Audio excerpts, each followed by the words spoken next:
Il s'avère que les scientifiques, depuis le début des années 1900, ont mis au point des méthodes alternatives pour accéder à l'électricité sans combustion. Nikola Tesla a cru qu'il avait découvert ce qu'il appelait l'énergie radiante. Beaucoup de scientifiques pensent qu'il a introduit ce qu'on appelle aujourd'hui l'énergie libre. Mais avant que Tesla n'arrive au terme de son projet, son financier et banquier JP Morgan, qui détenait le monopole du cuivre utilisé pour fabriquer les lignes électriques, reconnut que l'invention de Tesla pouvait émettre de l'électricité sans câble et il cessa de financer Tesla. Le laboratoire de Tesla fut réduit en cendres et Tesla fut mis à l'écart. Tout ça parce qu'il avait essayé de mettre en œuvre sa vision d'une énergie illimitée pour tous. Un inventeur contemporain, Adam Tromley, a été inspiré par le travail de Tesla et par les possibilités liées au thor. Tromley a construit une dynamo, un générateur de courant direct pouvant récupérer l'énergie électrique directement dans l'air. Nous voulions démontrer qu'en imitant le champ magnétique d'une planète et en faisant tourner ce dispositif, nous pouvions créer une dynamo qui fonctionne. Et dans les faits, cela a fonctionné. Cela fonctionne. Lorsque nous contemplons la nature, Jupiter ou une dynamo telle que la Terre tournant dans l'espace, on parle fondamentalement d'un aimant qui évolue dans l'espace. Les lignes de flux de l'aimant se répandent dans ce modèle toroïdal du champ magnétique. Il s'étire et se contracte également. Il respire. Il absorbe littéralement l'énergie de l'espace et la transforme. Rien que dans cette toroïde, nous avons suffisamment d'énergie pour transformer la planète entière. Ce n'est pas juste un exposé théorique, c'est la réalité. Réfléchissez un peu aux implications que cela induit. Cela signifie que n'importe quel endroit sur la Terre dispose soudainement d'énergie. Chaque personne sur Terre dispose soudainement d'énergie. C'est la profusion universelle. Tromley avait été invité à faire une démonstration de l'un de ses générateurs aux Nations Unies et au Sénat américain, mais la première administration Bush a torpillé ces événements. Ensuite, l'appareil lui-même a été saisi lors d'un raid gouvernemental. L'expérience de Tromley n'est pas un cas unique. À chaque fois, ou presque, que j'ai rencontré l'inventeur d'une technologie prometteuse dans le domaine de l'énergie libre, il m'a raconté une histoire similaire. L'inventeur John Bedini a commencé à travailler en se basant sur les théories de l'énergie radiante de Tesla il y a plusieurs dizaines d'années. Il a produit un éventail de chargeurs de batteries qui généraient plus d'énergie qu'il n'en fallait pour les faire fonctionner. Il a annoncé qu'il allait les commercialiser à bas prix. Peu de temps après, il a été agressé dans son laboratoire et prévenu qu'il ne devait pas fabriquer les machines. Pour sa propre sécurité, il a dû abandonner l'idée de commercialiser des appareils à énergie libre. Tous ces dispositifs proviennent de laboratoires que j'ai personnellement visités.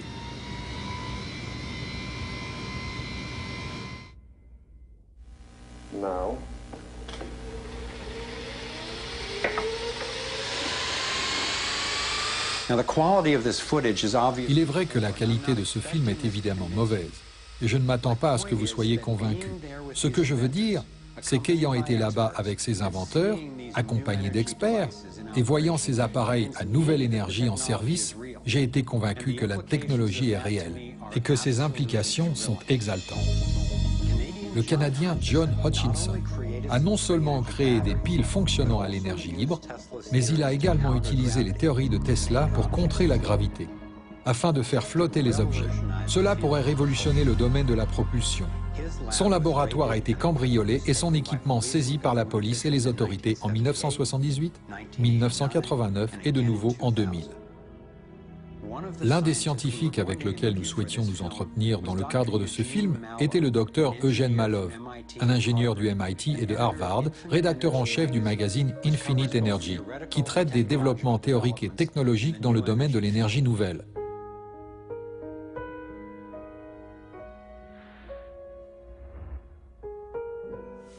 Dr Malov a été mystérieusement battu à mort en 2004. L'énergie est extraite de la structure de l'espace qui nous entoure, ce qui signifie qu'elle ne peut être mesurée. Il s'agit là d'une menace directe à l'égard de l'industrie la plus importante au monde, celle de l'énergie. Adieu ExxonMobil, adieu pétrole, adieu charbon, adieu lignes électriques. Tout cela serait du passé. Malheureusement, il s'agit d'une tirelire de quelques 200 000 milliards de dollars. Les réserves avérées de pétrole, de gaz et de charbon sont estimées à 200 000 milliards de dollars.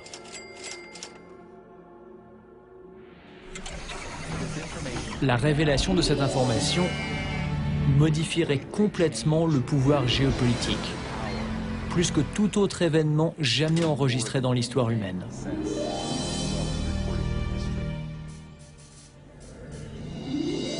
Et cela se produirait en une génération.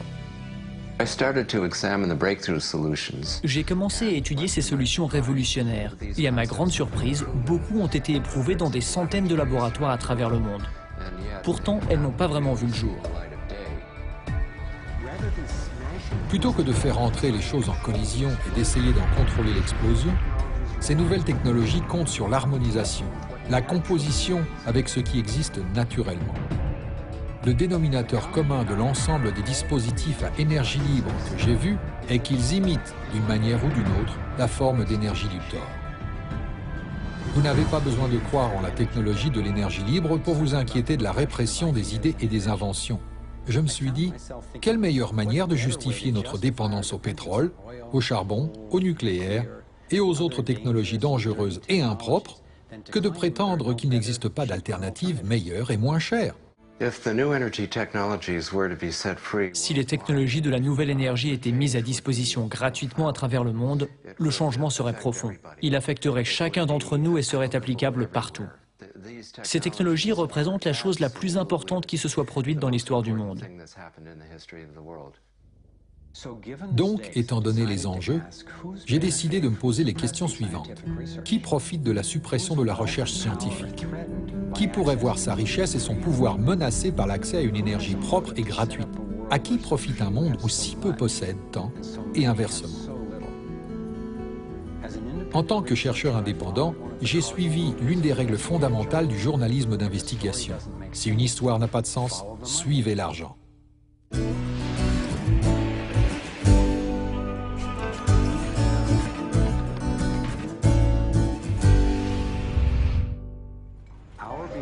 Notre dépendance au pétrole assure aux compagnies du secteur énergétique des profits phénoménaux.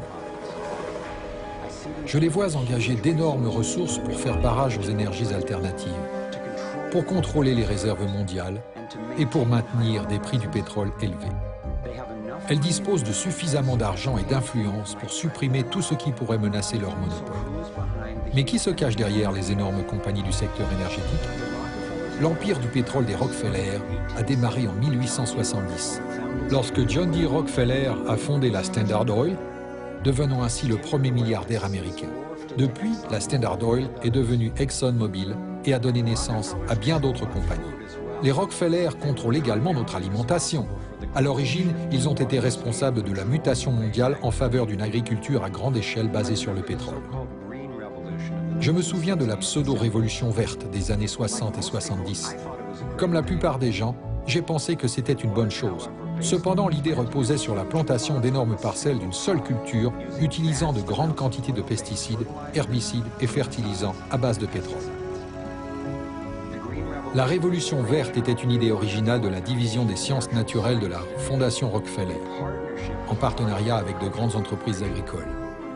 L'agriculture basée sur le pétrole a généré quantité de nouveaux profits pour l'industrie pétrolière, mais n'a jamais tenu ses promesses d'éradiquer la faim et de promouvoir la santé. Au début, elle a augmenté la productivité parce que chaque parcelle était exploitée pour une production immédiate. Mais on peut aujourd'hui constater ses coûts réels. Les contribuables paient des milliards en subventions aux entreprises géantes de l'industrie agroalimentaire. Les petites exploitations familiales ont disparu. La biodiversité est détruite. Les produits chimiques toxiques empoisonnent les ouvriers agricoles et polluent la terre. L'eau et nos réserves en nourriture mettent en danger notre santé à tous. En 2010, près d'une personne sur 7 dans le monde n'a pas mangé à sa faim.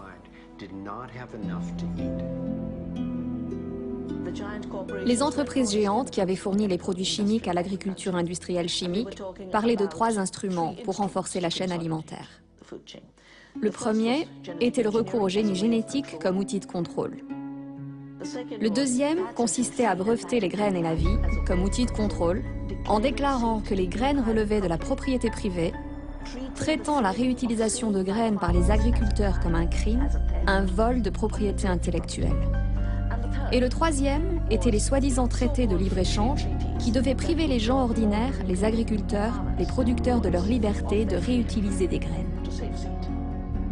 La conception d'une technologie Terminator permettant de créer des graines stériles et de rendre l'humanité toujours plus dépendante d'une poignée d'entreprises constitue l'ultime étape de ce processus. Ce que nous faisons avec les graines revient à la création inédite d'une nouvelle forme de colonisation que j'appelle la colonisation du futur. Which I call the colonization of the future.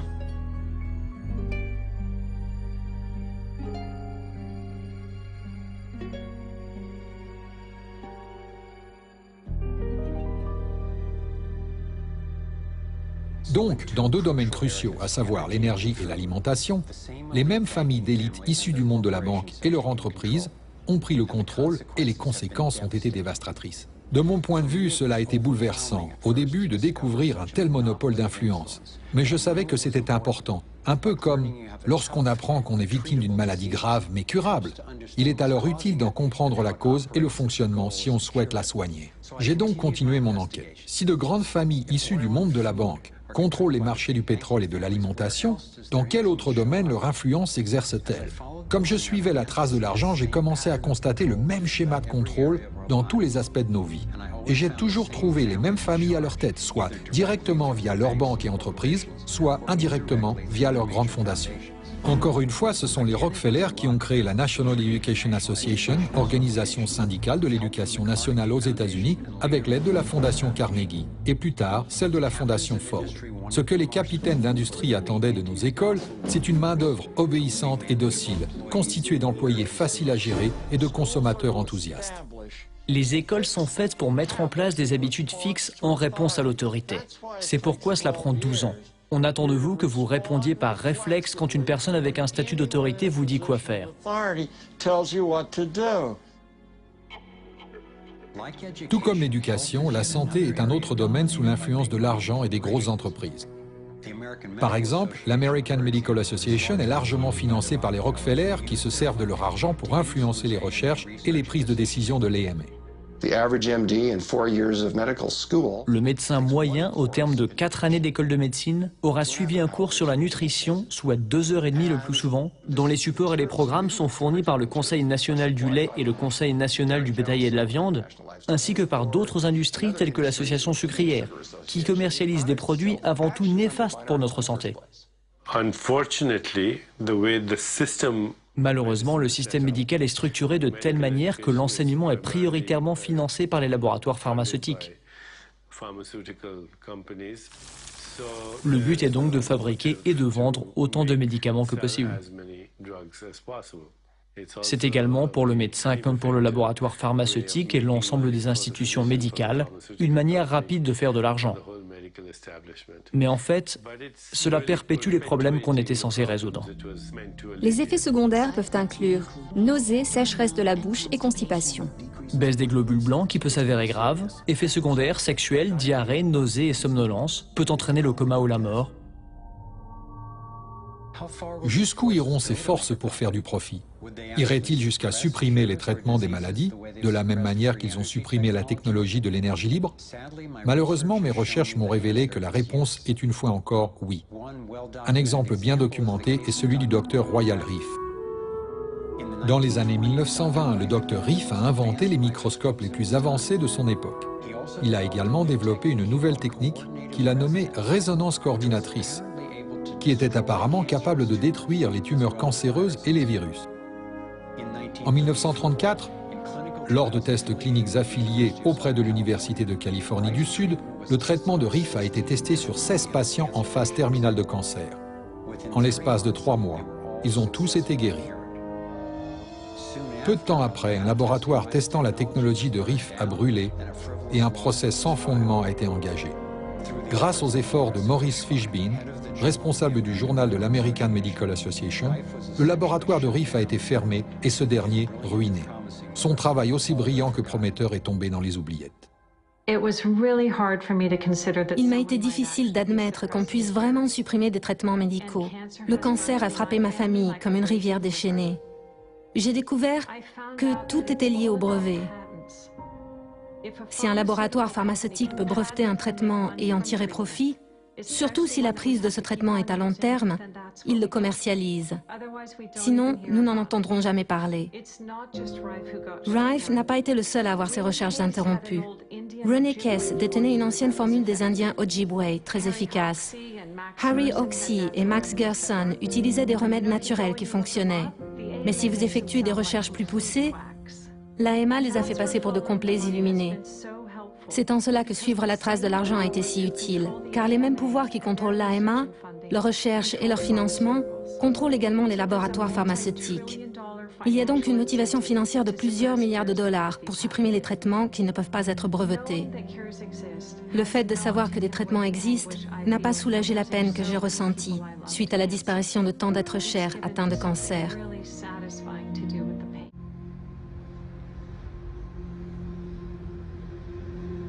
Aussi difficile que cela a pu être, je suis arrivé à une conclusion inévitable et profondément gênante. Je crois qu'une élite et les entreprises qu'elle dirige n'ont pas seulement pris le contrôle de notre énergie, de nos réserves en nourriture, de notre éducation, de nos services de santé, mais aussi de quasiment tous les aspects de nos vies. Et c'est possible en contrôlant le monde de la finance, non pas en créant plus de valeur, mais en contrôlant véritablement la source de l'argent. Lorsque j'ai suivi la trace de l'argent, j'ai découvert que cela me ramenait au niveau d'une pyramide. Nous nous situons à la base, vacants à nos occupations quotidiennes. Au-dessus de nous se trouve le gouvernement. Ces personnes à qui l'on donne le monopole du pouvoir et qui l'utilisent pour nous taxer et nous contrôler, que l'on soit d'accord ou pas. Mais qui les contrôlent, eux? Au niveau supérieur se trouvent les entreprises. Beaucoup diraient que désormais ce sont les entreprises et non pas les États-nations qui dirigent le monde. Ils parlent de corporatocratie. Pour prendre possession des ressources mondiales et contrôler les marchés, cette corporatocratie doit avoir accès à un argent de faible valeur. Les grandes entreprises obtiennent leurs prêts à des taux préférentiels auprès des grandes banques, ce qui signifie que les élites aisées qui contrôlent les plus grosses banques contrôlent ces entreprises. En suivant la trace de l'argent, j'ai appris que presque toutes mes croyances à son sujet étaient fausses. Il est intéressant de voir à quel point on se pose si peu de questions sur toutes ces choses de la vie quotidienne. Lorsque, par exemple, nous nous rendons dans une banque et que nous demandons un prêt de, disons, 50 000 $ ou 50 000 livres, que se passe-t-il vraiment? La plupart des gens vivent leur vie en se basant sur une vague image de ce qui se passe. Ce qui se passe réellement lorsque vous demandez 50 000 livres, c'est qu'ils saisissent ce nombre sur votre compte. C'est tout ce qu'ils font. Ils ne frappent pas de pièces, ils n'impriment pas de billets, ils ne déplacent pas de métal précieux, ils mettent seulement la somme de 50 000 livres sur votre compte à partir d'un écran d'ordinateur. À partir de ce moment, vous commencez à payer des intérêts sur de l'argent qui n'a jamais existé, n'existe pas et n'existera jamais. Il s'avère que l'argent prêté ne représente en réalité qu'un neuvième de l'argent dont les banques disposent dans leur coffre-fort. Cela est possible grâce à ce que l'on appelle les prêts de réserve fractionnaire. La Réserve fédérale américaine ou la Banque centrale dans tout pays a légalement le droit de fixer le montant qu'une banque doit avoir en réserve. Aux États-Unis, ce montant se situe actuellement autour de 10%. Donc si vous déposez 10 000 $ à la banque en met de côté 10%, soit 1 000 $, puis prête le reste de votre argent. Pour comprendre le fonctionnement de ce système, admettons qu'une personne vienne à la banque et demande un prêt de 9 000 $ pour l'achat d'une voiture. À ce moment, ce sont les 9 000 $ de votre dépôt d'origine que la banque prête. Dès lors, l'argent n'est plus là. L'emprunteur paie ensuite le vendeur de la voiture et l'argent est déposé dans une autre banque qui fait partie du même système bancaire central. Ces 9 000 $ sont traités comme un nouveau dépôt et le processus continue. L'argent est à nouveau déposé et prêté jusqu'à ce que le dépôt initial de 10 000 $ se transforme en une somme de 100 000 $. Le système bancaire a simplement créé 90 000 $ en prêtant votre argent. Apparemment, cela a débuté avec les orfèvres du XVIIe siècle, lorsque la monnaie d'échange était l'or. L'or était lourd à porter, Le véritable métal était donc stocké dans les coffres-forts et le commerce s'effectuait grâce à des récépissés. Ces récépissés représentaient la première forme d'argent papier. Étant donné que seules quelques personnes retiraient leur or à n'importe quel moment, les propriétaires des coffres-forts, essentiellement les nouveaux banquiers, ont commencé à créer des récépissés pour plus de métaux qu'ils n'en avaient réellement. Ils ont prêté ces récépissés et facturé des intérêts sur de l'argent, en l'occurrence de l'or, qu'ils ne possédaient pas réellement. C'est ainsi que notre système de réserve fractionnaire a vu le jour.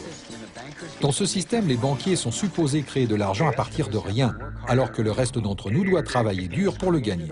Cela a engendré une forme moderne de servitude dans laquelle la masse de la société travaille désormais pour s'acquitter de ses dettes auprès des banques.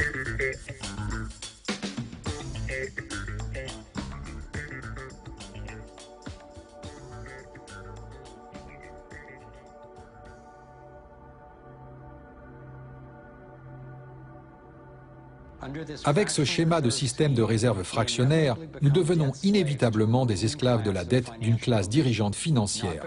Non pas parce que ces dirigeants sont meilleurs ou plus intelligents, mais parce qu'ils ont manipulé le système à leur avantage et au détriment de la plupart des gens sur la planète.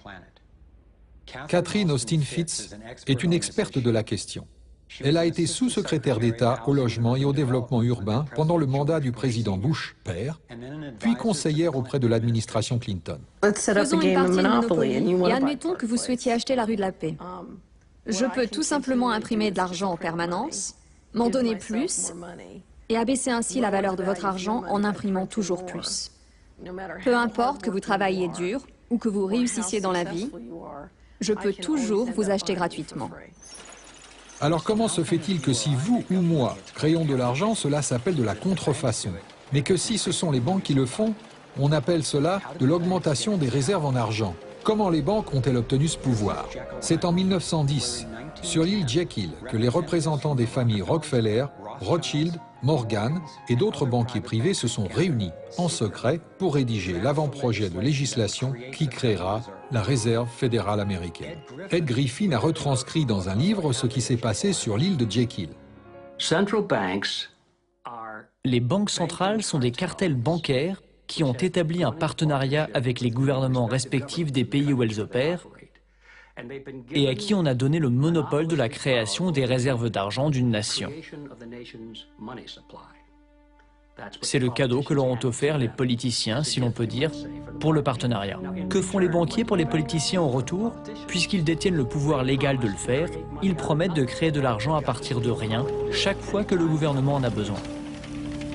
Et depuis 2008, nous avons été les témoins de la plus importante période d'impression de faux argent de l'histoire. Ce tour de passe-passe financier dissimule les coûts, protège les responsables et fait de nous des esclaves de la dette qui doivent travailler pour rembourser la facture. Le service des recettes internes a été créé la même année que la Réserve fédérale américaine en 1913. Et l'impôt sur le revenu a ensuite été introduit afin que vous et moi payions la dette des politiciens plus les intérêts aux banquiers. Tout cela est plutôt révélateur. Le problème est qu'aux États-Unis, nous disposons d'un système de banque centrale privée déguisé en un système qui appartient au gouvernement. Si vous regardez dans l'annuaire de la ville Washington et cherchez la réserve fédérale dans les pages bleues caractéristiques du gouvernement, vous découvrirez qu'elle n'y est pas.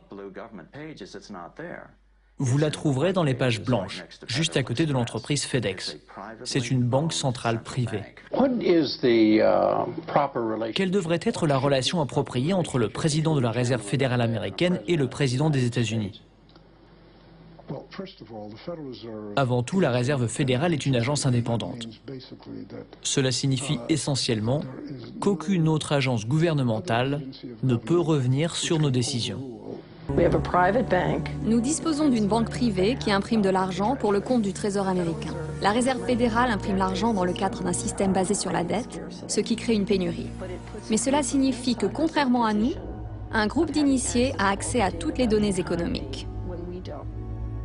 Vous avez donc un petit groupe de banquiers qui comprennent les données relatives au fonctionnement de l'argent dans l'économie, et cela leur donne la capacité d'imprimer de l'argent de manière à ce qu'il soit protégé, alors que le reste du monde ne l'est pas. Nous vivons dans une économie du ver solitaire, où l'élite financière représente ces vers qui se nourrissent sur notre dos. Et ils n'aiment pas que l'on fasse voler leur couverture en éclats. Après que Catherine a commencé à dénoncer la corruption du gouvernement au plus haut niveau, le FBI a fait irruption dans son entreprise et a saisi ses biens. Elle a été traînée en justice pendant 10 ans avant d'être déclarée innocente. Nous avons donc la Réserve fédérale américaine, une entreprise privée avec un monopole sur la création de l'argent, mais sans responsabilité, soutenue par un gouvernement qui détient le monopole du pouvoir. On a vendu au pays l'idée que la Réserve fédérale était une institution qui aiderait à stabiliser l'économie et resterait indépendante de la politique. Mais dans les faits, en presque un siècle d'existence, elle a tout simplement fait le contraire. Depuis qu'elle existe, nous avons été volés à travers l'inflation et le pouvoir d'achat du dollar a baissé de plus de 97%. Et le fossé des richesses révèle clairement que peu de personnes détiennent la grande partie de l'argent.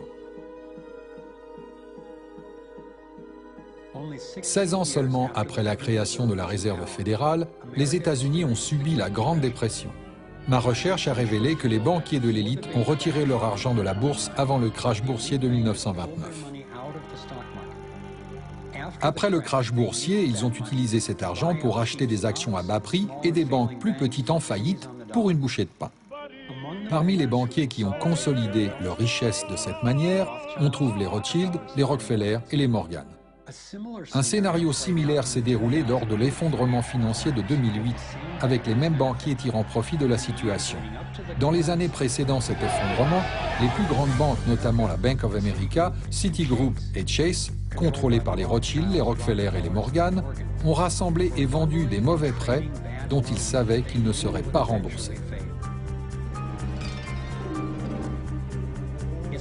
C'est comme mettre des oranges pourries dans une boîte et les étiqueter qualité supérieure. Puisqu'ils ont été les premiers à avoir étiqueté les boîtes, ceux qui ont regroupé la dette étaient bien placés pour savoir qu'il ne s'agissait que d'une question de temps avant que quelqu'un n'ouvre cette boîte et ne découvre que son contenu était sans valeur.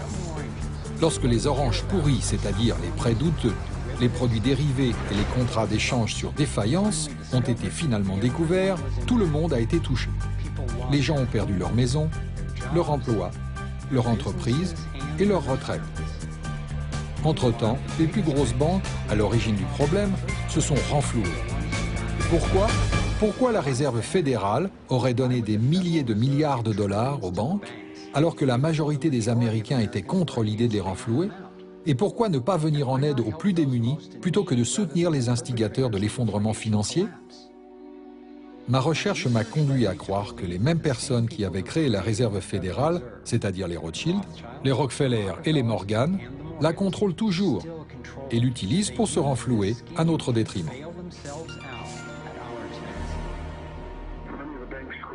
Beaucoup de banques créées représentent toujours le lobby le plus puissant au Congrès. Et franchement, on peut même dire que cet endroit leur appartient. Je suis convaincu que le quasi-effondrement de l'économie en 2008 est le résultat d'un plan de type « prendre et laisser tomber », orchestré, conçu et mis en œuvre par les grands banquiers pour renforcer leur richesse et leur pouvoir. David Icke explique comment il voit la Réserve fédérale américaine manipuler les pseudo-cycles d'activité. La première étape s'apparente au lancer d'une ligne de pêche. Première étape, vous mettez en circulation une quantité importante d'argent, des unités d'échange. Pour ce faire, vous baissez les taux d'intérêt en accordant un grand nombre de prêts. Cette partie du cycle s'appelle un boom. Parce qu'il y a beaucoup d'unités d'échange en circulation, beaucoup d'argent passe de main en main, ce qui génère une activité économique intense. Cela génère de l'emploi et comme de plus en plus d'argent est dépensé, la demande augmente. Les entreprises contractent plus de prêts d'argent frais afin d'augmenter leur production.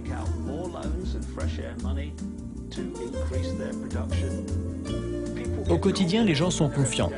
« Eh, tu sais, je travaille pour cette entreprise qui croule sous les commandes, ça marche vraiment bien. J'ai un travail sûr.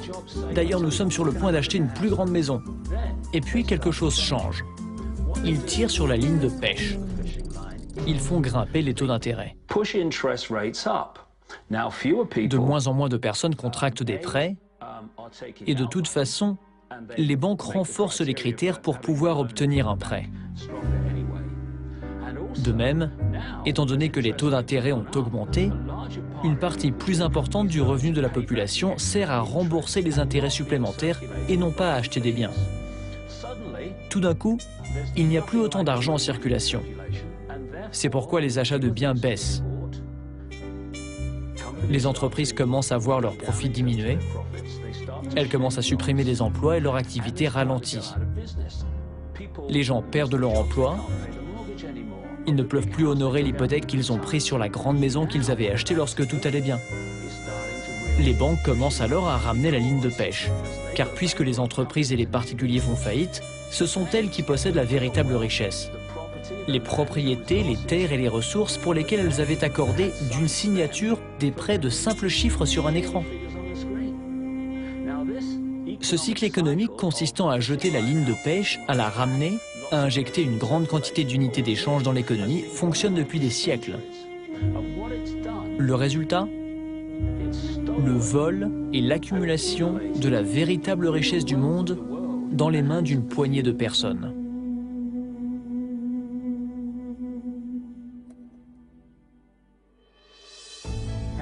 À un niveau international, les banques centrales utilisent la Banque mondiale et le Fonds monétaire international pour créer plus d'argent pendant qu'elles exploitent les ressources des pays auxquels elles prêtent, et conduisant, dans le même temps, à la faillite. La Banque centrale des banques centrales est la banque des règlements internationaux créée par la famille Rothschild.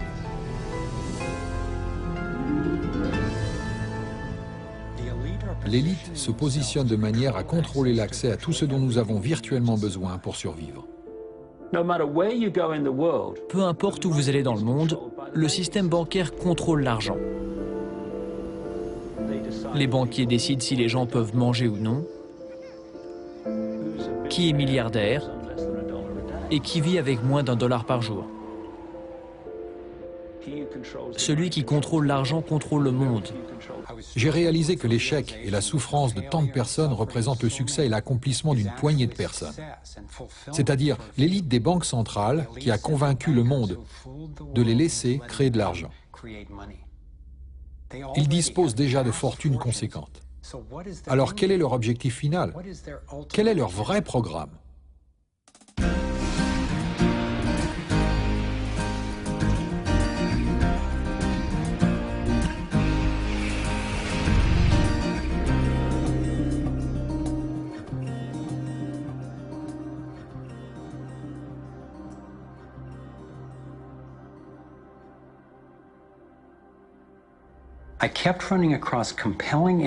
Je suis sans cesse tombé sur des preuves irréfutables et des experts crédibles qui m'ont expliqué que le programme secret de l'élite bancaire n'était rien d'autre que la domination mondiale. Au début, je ne voulais pas le croire, mais j'étais déterminé à découvrir ce qui nous empêchait de prospérer, peu importe où cela pouvait me mener. Une nuit, je me suis réveillé à 3 heures du matin avec une question brûlante en tête. Si ce petit groupe souhaite dominer le monde dans sa totalité, que doit-il contrôler pour atteindre son but? J'ai sauté de mon lit et commencé à établir une liste. Avant toute chose, il doit contrôler l'argent. C'est chose faite. Le contrôle de l'argent lui permet de diriger tout le reste. Il a ensuite besoin de contrôler l'énergie. C'est chose faite. Il contrôle déjà l'agriculture industrielle et le commerce mondial. Il est en train d'acheter toutes les réserves d'eau de la planète. Il possède également la santé. Il essaye d'ailleurs de supprimer les alternatives naturelles. Il lui faudrait contrôler les informations qui nous sont disponibles et nos réactions face à celles-ci. L'Internet, notre outil de communication et d'organisation de masse le plus précieux, n'est ni contrôlé ni censuré aujourd'hui aux États-Unis. Mais ce statut ouvert est attaqué de tous côtés. Les gouvernements, les entreprises et les Nations Unies tentent tous de s'en emparer.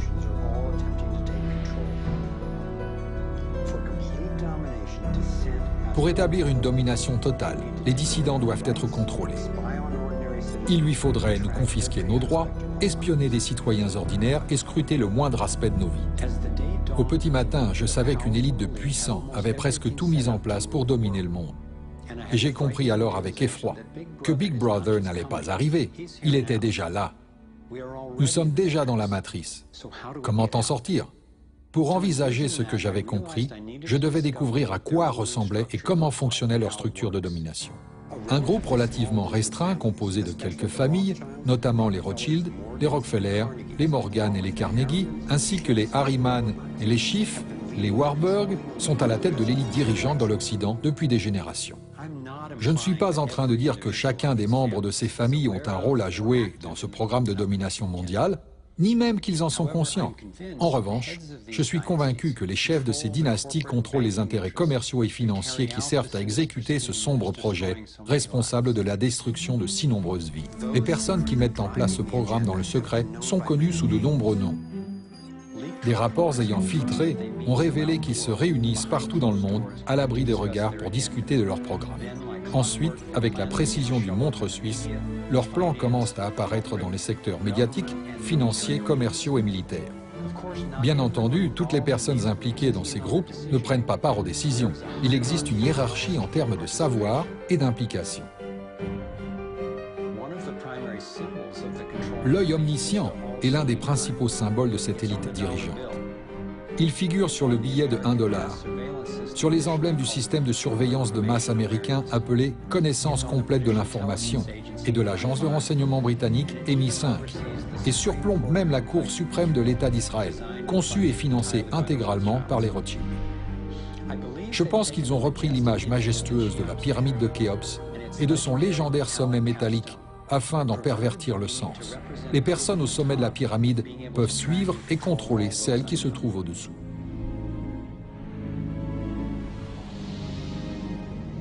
Étant donné que ces personnes disposent de plus d'argent que leur famille n'en aurait besoin, pendant des générations, et étant donné qu'ils détiennent le pouvoir de créer de l'argent, je ne pense pas que la richesse soit leur objectif final.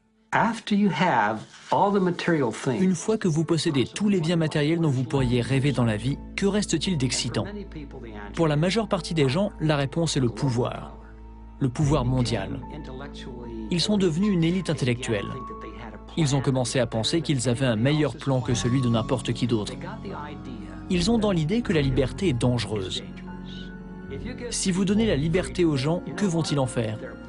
Ils ne vont probablement pas l'utiliser de façon raisonnable comme on pourrait le penser. Nous sommes plus intelligents qu'eux et pour leur propre bien, nous devons les diriger. Alors que j'en étais arrivé à accepter l'idée d'une élite dirigeante planifiant une domination mondiale, j'ai commencé à entendre ces mêmes personnes en parler publiquement et plus directement, sauf qu'ils l'appelaient le nouvel ordre mondial. Lorsque nous réussirons, parce qu'il ne fait aucun doute que nous réussirons, nous pourrons établir ce nouvel ordre mondial. Il s'agit d'un nouvel ordre mondial qui se caractérise par des défis significativement différents et radicalement nouveaux. Un nouvel ordre mondial peut être créé, il s'agit là d'une opportunité extraordinaire.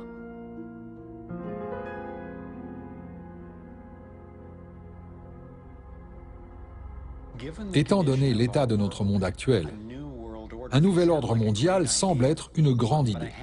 Mais je devais faire la distinction entre ce que j'avais découvert à propos de la domination mondiale, un gouvernement mondial unique dirigé par une petite élite, et la réalité de notre interdépendance mondiale, c'est-à-dire la prise de conscience qu'à un niveau fondamental et même spirituel, nous ne sommes pas séparés, nous sommes liés. Mais le programme relatif à la domination mondiale est l'exact opposé. C'est une stratégie du diviser pour mieux régner, destinée à nous opposer les uns aux autres, à nous faire penser que ce sont les démocrates ou les républicains, les libéraux ou les conservateurs qui représentent le problème, alors qu'en fin de compte, les deux clans servent les mêmes intérêts. Je crois que nous nous dirigeons vers une autorité mondiale totalitaire, en réalité une dictature militaire menée par une petite élite qui possède tout le pouvoir et établit toutes les règles.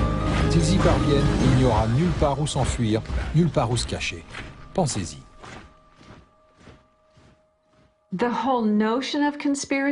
La notion tout entière de conspiration a été si ridiculisée qu'il est socialement stimulant de simplement l'envisager. Et il y a toujours une histoire qui semble raisonnable pour expliquer chaque incident. Personnellement, j'ai essayé de justifier comment les mêmes personnes se retrouvent systématiquement avec plus d'argent et plus de contrôle. Je me suis dit qu'elles doivent simplement tirer avantage de la situation, sans réellement la provoquer. Mais après presque une décennie passée à rassembler des preuves pour répondre à mes questions, je suis convaincue que ce n'est pas le fruit du hasard et que quelques familles très puissantes dans le secteur bancaire et appartenant à l'élite, ainsi que leurs partenaires politiques et des grandes entreprises, ont bel et bien un programme pour dominer et contrôler le reste de l'humanité. Après avoir pris conscience de la réalité et de l'étendue du programme, j'ai dû me poser sérieusement la question, Jusqu'à quel point ai-je envie de savoir? Est-ce que je veux me focaliser sur le pire dont sont capables les êtres humains? J'ai décidé qu'il valait la peine de savoir qui étaient ces personnes et comment leur organisation fonctionne. Car à l'opposé de la rage et de la tristesse, il y a la clarté et la force, le pouvoir que nous détenons de concentrer efficacement nos efforts, maintenant que nous comprenons ce qui se passe vraiment.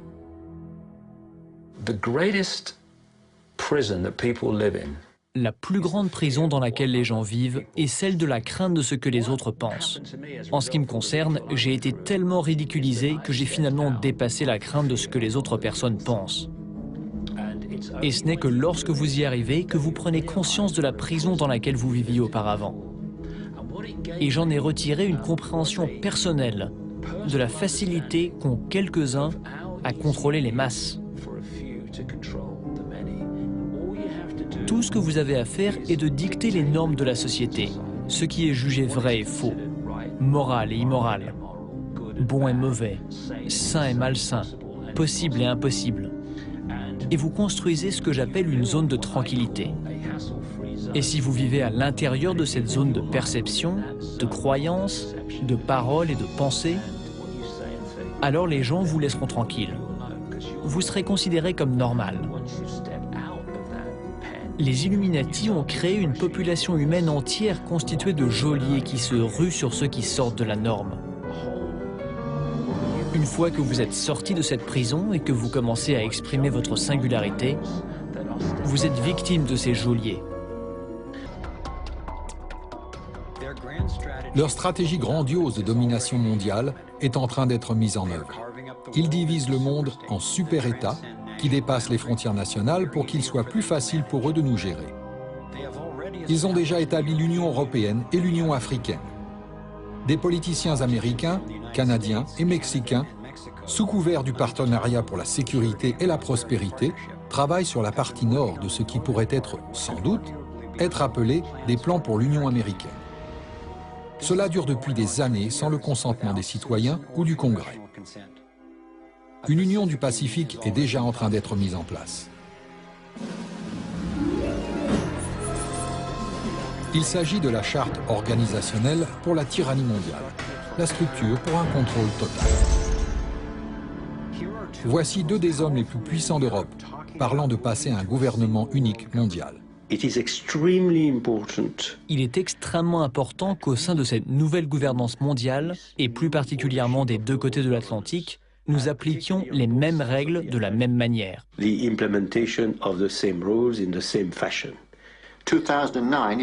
2009 est également la première année de gouvernance mondiale avec la création du G20 au beau milieu de la crise financière. Au niveau international, l'élite des banques centrales a mis en place d'énormes organisations pour faire appliquer leurs politiques, notamment l'Organisation mondiale du commerce, l'Organisation mondiale de la santé et le Fonds monétaire international.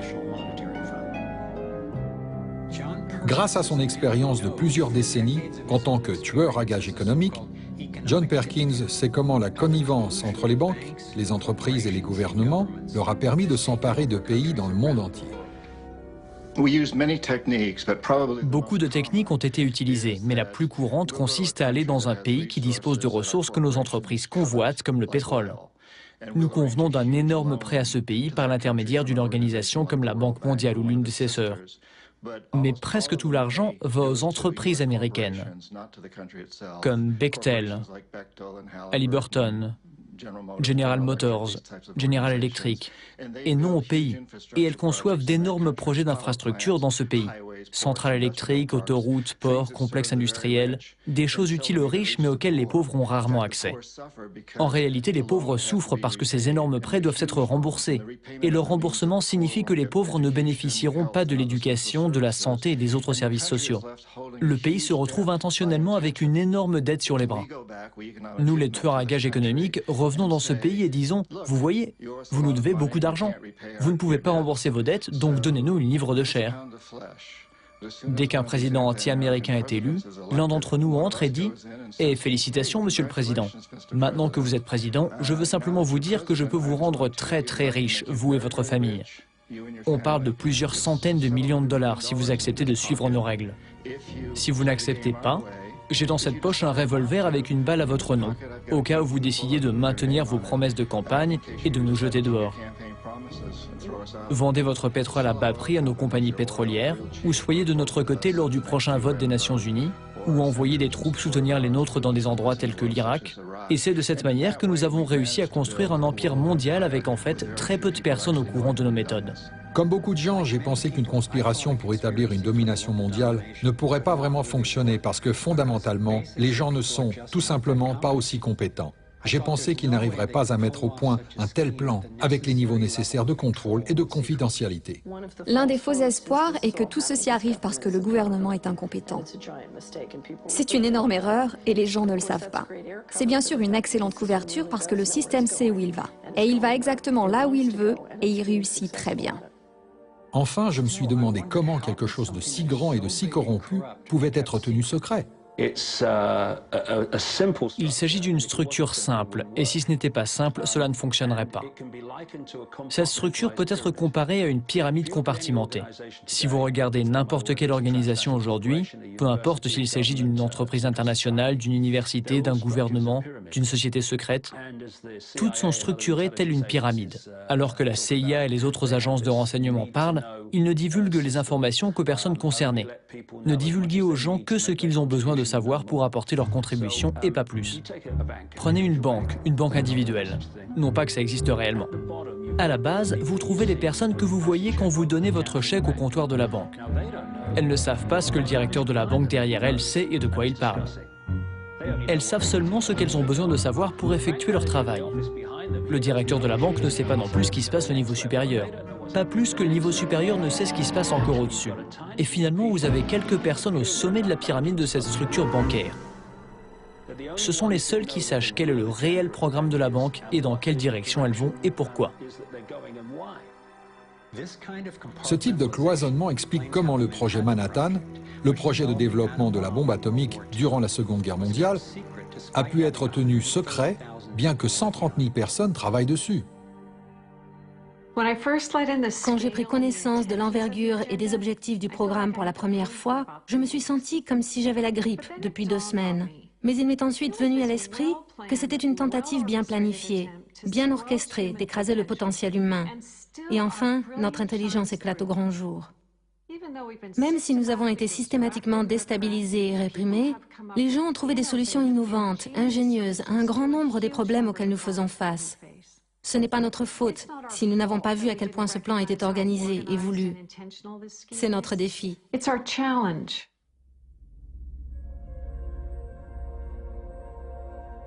J'ai regardé le monde que l'élite dirigeante nous a déjà donné et j'ai pu que me demander dans quel type de monde vivrions-nous s'ils détenaient la domination absolue et totale sur chacun et partout.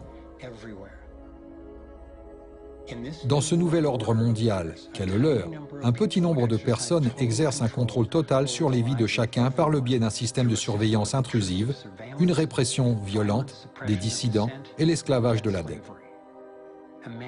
Imaginez de toutes petites îles d'opulence entourées d'une mer de misère, où la mission des militaires est de protéger les nantis contre les démunis.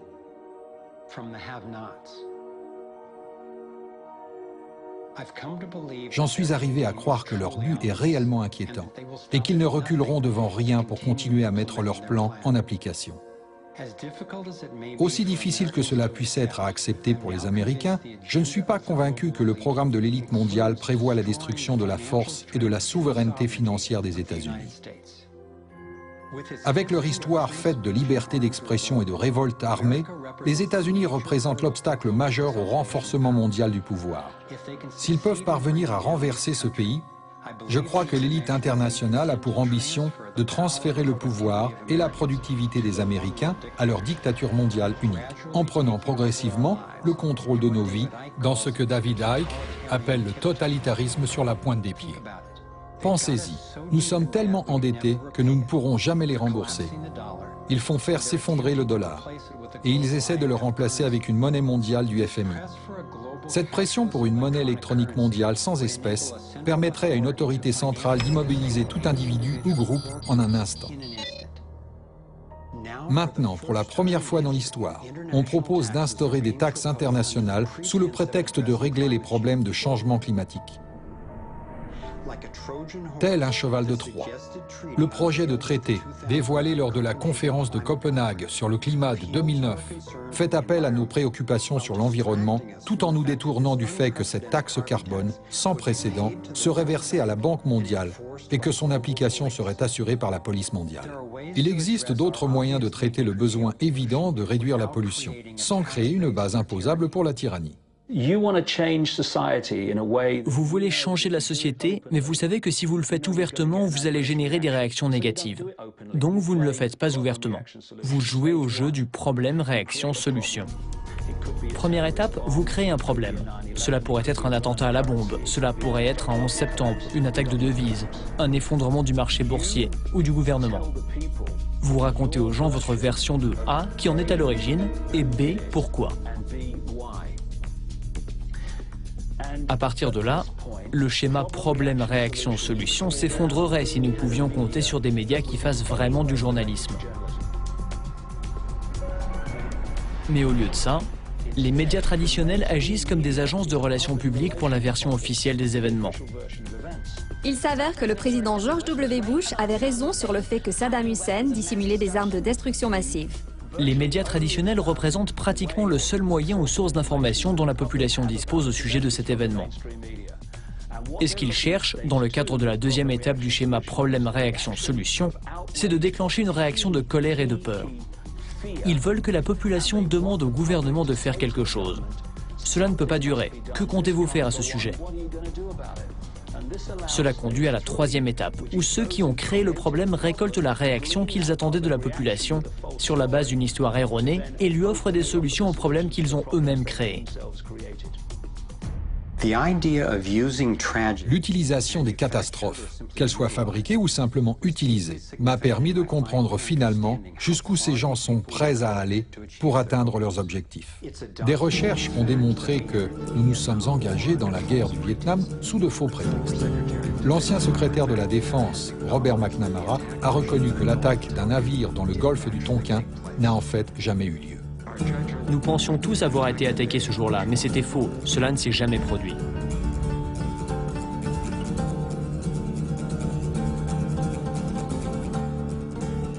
Plus récemment, le président Bush a envahi l'Irak en prétextant l'existence non avérée d'armes de destruction massive.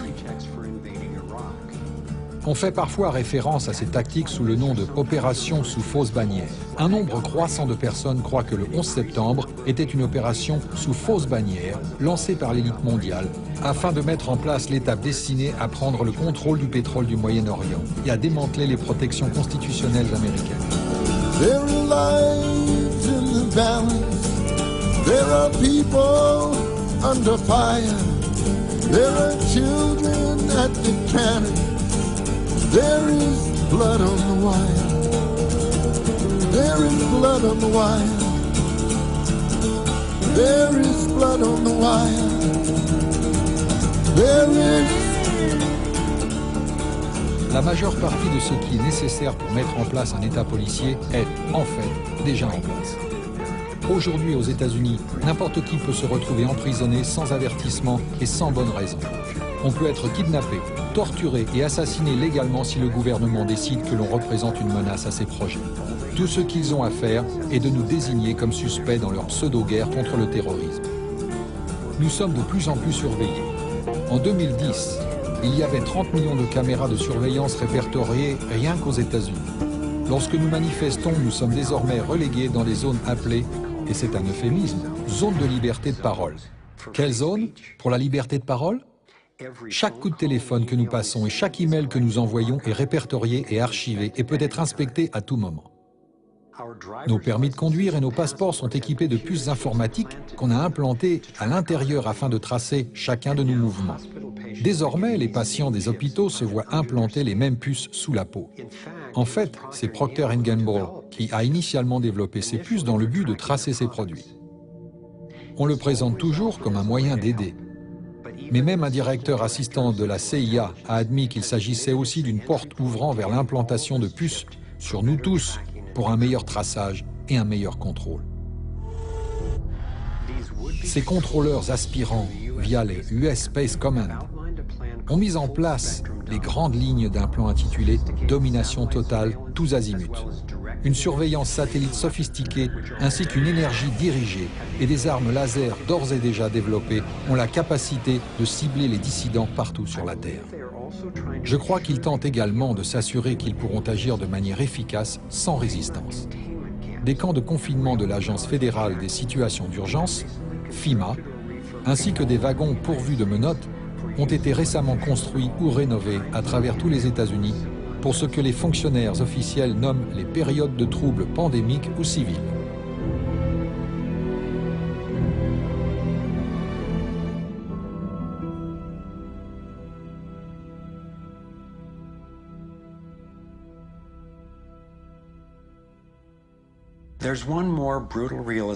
Il existe une autre prise de conscience encore plus brutale à propos du programme de domination mondiale que je souhaite partager. J'ai eu beaucoup de mal à la comprendre, mais en l'ignorant, cette enquête serait dangereusement incomplète et nos stratégies de solution manqueraient d'informations. Lors de mes recherches, je suis tombé sur des preuves convaincantes laissant à penser qu'ils planifient, entre autres, d'éliminer la majorité de la population mondiale. Aussi fou que cela puisse paraître, on peut se dire qu'il serait plus facile pour eux de mener à bien leur quête du contrôle absolu s'ils avaient moins de personnes à gérer. À chaque fois que j'ai pensé, ils ne feraient pas ça, j'ai découvert que j'avais tort. J'ai découvert des informations effrayantes, révélant que l'eugénisme est l'un des piliers de leur plan. L'eugénisme se définit comme la pratique par laquelle des personnes décident qui vaut la peine de vivre et qui n'en vaut pas la peine. L'un des moyens insidieux de la mise en place de ce plan secret est la stérilisation. En 1904, les Carnegie ont financé le premier laboratoire d'eugénisme à Cold Spring Harbor, Long Island. Les Rockefeller ont financé des programmes eugéniques visant à une stérilisation forcée des personnes de couleur et ont financé l'Institut Kaiser Wilhelm en Allemagne pour faire avancer le programme de suprématie raciale adopté plus tard par Hitler. En 2007, le département de l'Agriculture et le département de la Sécurité intérieure des États-Unis ont financé un projet envisageant la pulvérisation aérienne au-dessus des zones urbaines de la Californie du Nord, regroupant plus de 7 millions d'habitants. Après que les citoyens se sont organisés contre ce plan, les fonctionnaires du gouvernement ont été forcés de révéler que le produit à pulvériser contenait de multiples toxines qui pouvaient causer des maladies et perturber le cycle reproductif. Heureusement, la résistance civile a stoppé ce projet. Le gouvernement américain a été surpris plus de 30 fois en train d'expérimenter secrètement des substances chimiques toxiques sur ses propres citoyens, qu'il s'agisse de soldats, de prisonniers, d'Américains natifs dans les réserves ou de villes et de comtés entiers. La stérilisation secrète en masse des femmes et des jeunes filles, en général à l'aide d'additifs au vaccin, a été révélée au Brésil, à Porto Rico, au Nicaragua, au Mexique et aux Philippines. Ces actions ont été conduites sous les auspices de programmes tels que le Population Council de John D. Rockefeller, le département de la santé, de l'éducation et de l'aide sociale des États-Unis, dont Nelson Rockefeller était le sous-secrétaire, et l'Organisation mondiale de la santé créée par Rockefeller et Syngenta, en coopération avec le département de l'Agriculture et le département de la Défense des États-Unis, ont testé sur le terrain une souche spermicide de maïs génétiquement modifiée qui rendrait les consommateurs masculins stériles. Cela a été annoncé de façon discrète comme étant une contribution au problème de la surpopulation mondiale. Et la liste ne s'arrête pas là. En ce moment, la fertilité humaine sur le plan mondial est en fort déclin. Je suis convaincu que ce n'est pas un accident. Ma volonté d'envisager et d'effectuer des recherches sur un programme de dépopulation directe a constitué une étape critique dans la représentation que je me fais de ce système. C'est à ça que ressemble le dépeuplement aujourd'hui. Je suis convaincu que je n'exagère pas la situation. Se pourrait-il que j'ai tort? Peut-être. Mais si ce n'était pas le cas,